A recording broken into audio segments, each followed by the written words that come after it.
लीकसेंस AI यानी artificial intelligence संचालित एक डिवाइस है जो पाइपलाइन लीक का पता लगाने का दावा करता है। इसे उत्तराखंड के रुड़की स्थित स्टार्टअप आईस्पॉक ने विकसित किया है।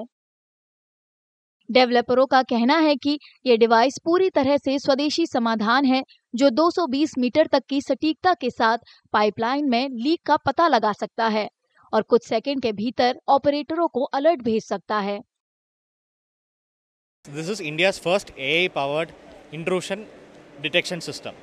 So what we have essentially done is our sensor LeakSense, the product, it detects accurately the location of any kind of leakage that happens between pipelines with accurate up to 220 meters, and within 15 seconds the notification will go. The USP of this is that this is completely an AI/ML based model done with in-house, everything made in India. All the parts, everything, the software part, everything. And our vendors are from IIT Roorkee only, Roorkee based startup. ये system नकारात्मक दबाव तरंगों का पता लगाकर काम करती है जो पाइपलाइन में रिसाव होने पर उत्पन्न होती है। हालांकि हर दबाव में गिरावट रिसाव के कारण नहीं होती है, लेकिन स्टार्टअप का दावा है कि एआई मॉडल इतना स्मार्ट है कि वो हवा के बुलबुले, परिचालन परिवर्तन या वास्तविक रिसाव के कारण होने वाली गिरावट के बीच अंतर कर सकता है।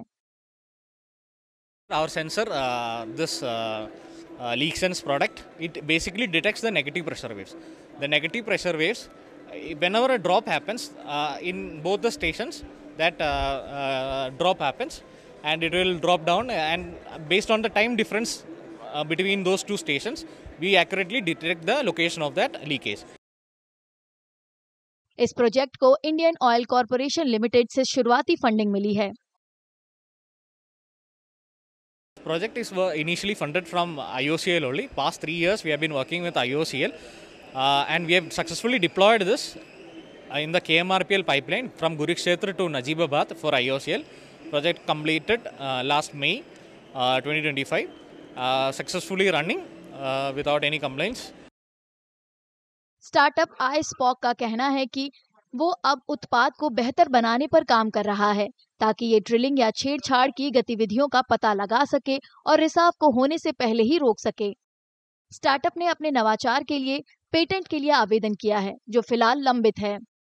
अगर आप ये वीडियो YouTube पर देख रहे हैं तो हमारे चैनल को सब्सक्राइब कर बेल आइकन दबाएं और Facebook पर देख रहे हैं तो हमारे पेज को लाइक करें।